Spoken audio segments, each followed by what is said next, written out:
सब्र करो विजय, सब्र करो। देखो तुम्हारे कॉलेज के कुछ साथी तुमसे मिलने आए हैं। मुझे किसी से नहीं मिलना डॉक्टर, मुझे किसी से नहीं मिलना। मुझे मरने से पहले एक बार प्रोफेसर आनंद से मिला दो doctor, professor Anand. Don't worry Vijay, don't worry. उन्हें खबर कर दी गई है, वो आते ही होंगे।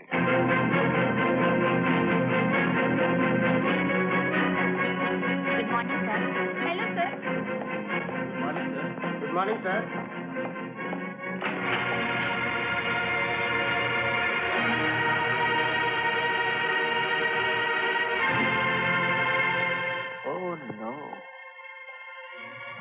तुम भी? आपके लाज समझाने के बावजूद भी मैंने गलती कर दी सर, और अब वही नशा, वही जहर मेरी आदत बन चुका है सर। मैं चाह रहा हूँ सर, मैं चाह रहा हूँ। नहीं नहीं नहीं, मैं तुम्हें नहीं जाने दूंगा। तुम्हारी तरह अगर हर होशियार विद्यार्थी एक एक करके चला गया तो क्या होगा सारे देश का, हमारे देश के भविष्य का है? और तुम्हारा तो नाम ही विजय है। इस तरह हेरोइन के नशे से मात खाकर मैं तुम्हें नहीं जाने दूंगा। मैंने आपका कहना नहीं माना सर, आपकी दी हुई शिक्षा का अपमान किया है सर।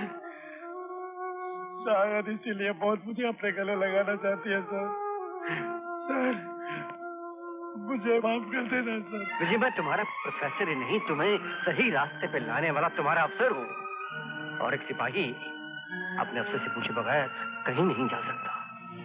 मुझे तो सर सबसे बड़े ऑफिसर के वहां से बुलावा आ गया है सर। शायद इसीलिए उसने इस दुनिया में मेरी सर्विस ही खत्म कर दी सर। नहीं विजय नहीं।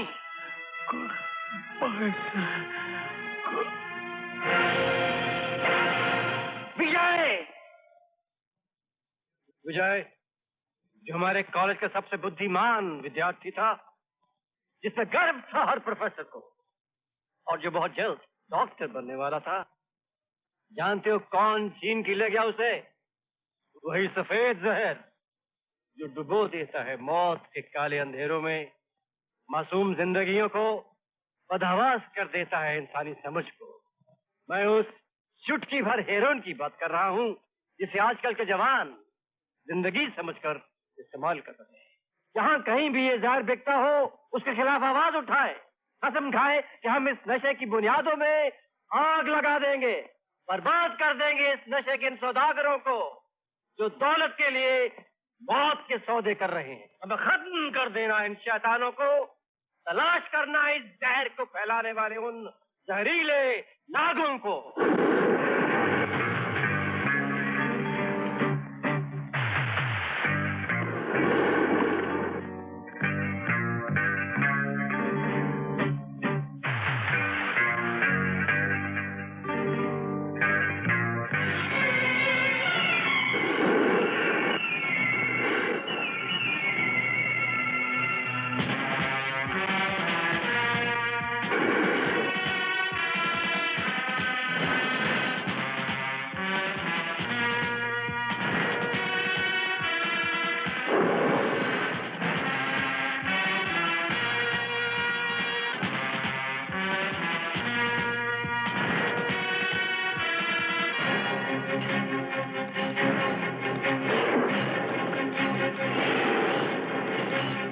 ये सांप इस नेवले से ज्यादा ताकतवर है। ये सांप तो कुछ भी नहीं है सागा साहब। असली सांप तो वो प्रोफेसर है जो हमारे खिलाफ लोगों के दिलों में जहर उगल रहा है।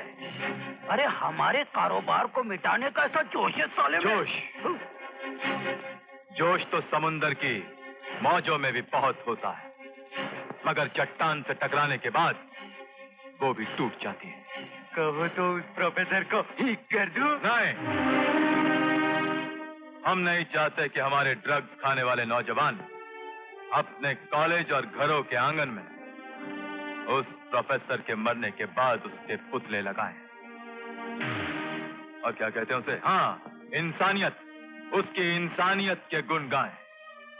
हम तो चाहते हैं कि वो सिर्फ हमारा जहर खाएं और हमारे ही गुण गाएं। मगर सांगा साहब, अगर ये प्रोफेसर पब्लिक मीटिंग में हमारे खिलाफ यूं ही बोलता रहा तो? जमाने गुजर गए, लोग शराब के खिलाफ बोलते रहे मगर शराब पीते रहे। जब वो नशा बंद नहीं हुआ तो ड्रग्स का नशा, अरे ड्रग्स का नशा तो नशों का बादशाह है। मगर प्रोफेसर तो? प्रोफेसर वो इंसान है जो हमारी दुनिया की चार दीवारी से बाहर है। मगर आज हमें उस गद्दार का हिसाब करना है जो हमारी ही दुनिया में रहकर, क्या कहते हैं उसे, हाँ, पानी में रहकर मगरमच्छ से बैर।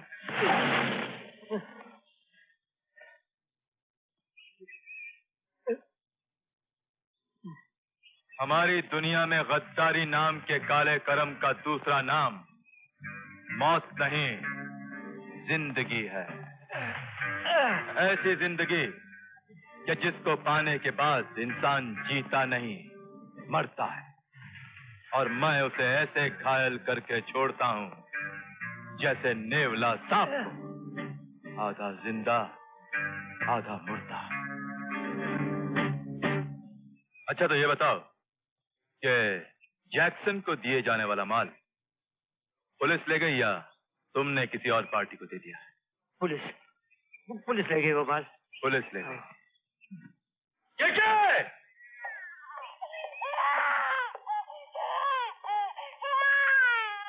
जानते हो उस बोरी में क्या है? क्या? तुम्हारा बच्चा, जिसे तुम्हारी बीवी डॉक्टर वाडिया के डिस्पेंसरी ले गई थी। इसे 103 बुखार है और इसे मैं सबकी नजर से बचाकर उठा लाया हूँ। मैं सच कहता हूँ, वो माल मेरे पास नहीं है, वो माल पुलिस लेके चला था। नहीं, मैं बताता हूँ, वो माल मैंने बेचा था सागर साहब। मेरी बीवी मां बनने वाली थी, अस्पताल में दोनों की तबीयत खराब थी। मैंने उनकी जान बचाने के लिए, पैसा हासिल करने के लिए तुमसे बेईमानी की सागा साहब।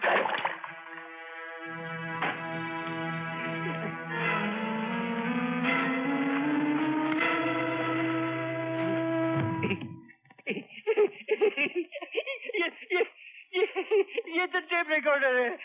मैं जानता था सागा साहब, अब मेरे साथ ऐसा नहीं कर सकते थे। अगर मैं आपका पुराना साथी हूं ना, आप मुझ पर इतना बड़ा झूठ नहीं कर सकते। वो देख, सागा साहब मेरे बच्चे को छोड़ दो, मेरे माफ कर दो।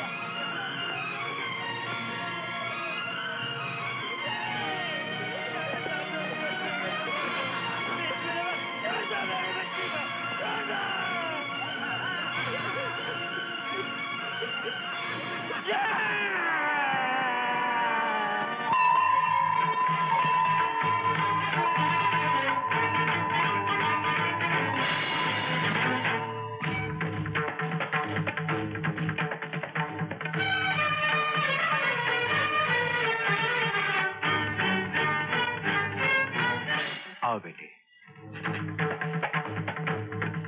जीती रहो। अपने शुभ हाथों से इन सब में दान दक्षिणा बांट दो।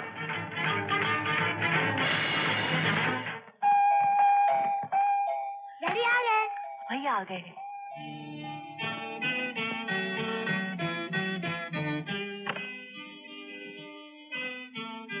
कमाल है भाई, हमारा घर है कि जादू नगरी। खुल जाओ सिमसिम और दरवाजा खुल गया। ना कोई आगे ना पीछे, ना दाएं ना बाएं। दिमाग में शक्को शुबा की मौजें उठे। आए आए। अरे भाई किसने खोला ये दरवाजा? जरा हम भी तो जा रहे हैं इस जादू नगरी को पहचाने। अरे भाई हमने तुम्हें पकड़ लिया, पकड़ लिया, पकड़ लिया। करो किसी यहाँ। भैया। ओ बरखा हमारी बहना। गुड इवनिंग भैया। Very very very good evening. और हाँ, इवनिंग का सवाल तो आज की न्यूज तो आपने रिकॉर्ड कर ही ली होगी। छोटी मोटी शिकायतें, फरमाइशें, इल्तिजा, रिक्वेस्ट, चेतावनी, सब कुछ हमारे घर के ताजा खबर के अखबार।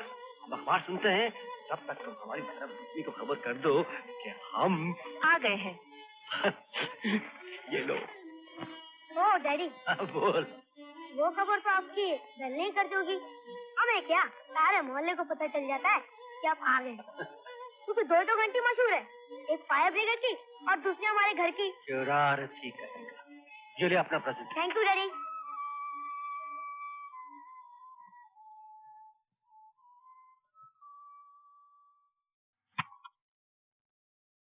डैडी डैडी, बरका आंटी है ना, मुझे पिपरमेंट खाने नहीं देती है।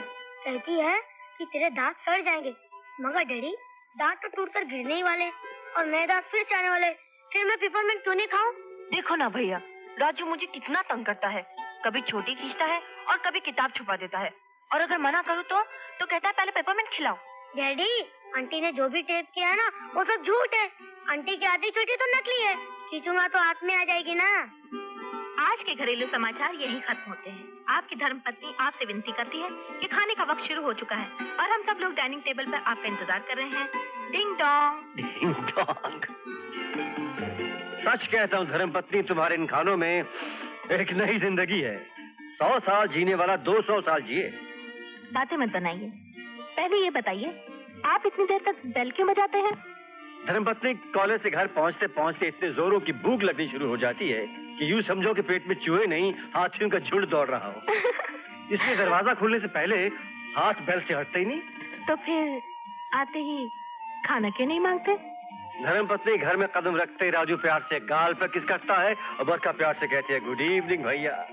बस आधी भूख तो वहीं मर जाती है। अब बची आधी भूख तुम्हारी मुस्कुराहट देखकर खत्म हो जाती है।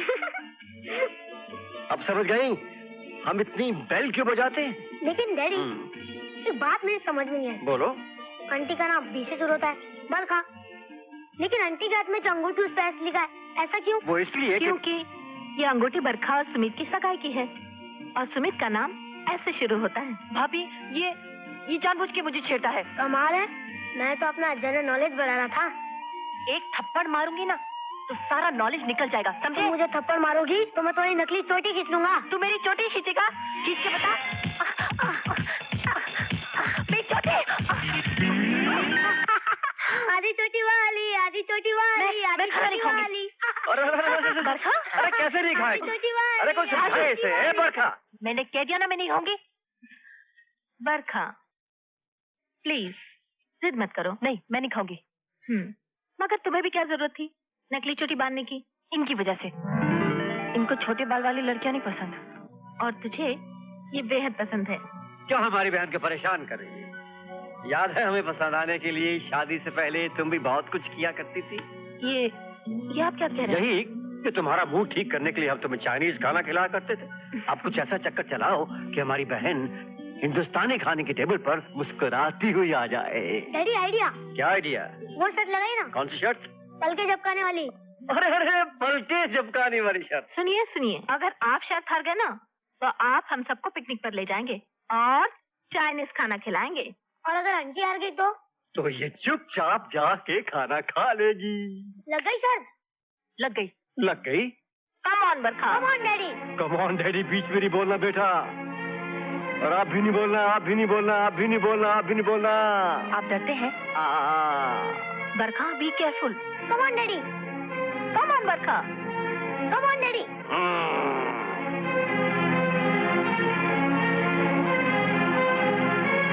कम ऑन बरखा, कम ऑन। झपक दो आंखें, झपक दो।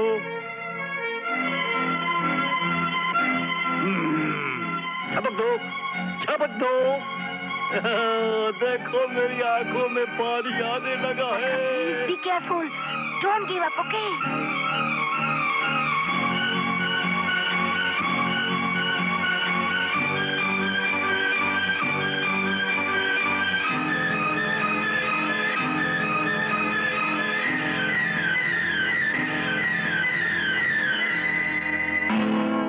ओह नो। ओ भैया, तुम बहुत चालाक हो। हमेशा मुझे हरा देते हो, लेकिन देखना एक दिन मैं तुम्हें हरा दूंगी। तुम चिल्लाते रहोगे लेकिन मैं पलके नहीं झपकाऊंगी और तुम हार जाओगे। वो दिन आएगा, देख लेंगे। पहले खाना तो खा लो। आओ। अच्छा चलो चलो चलो चलो।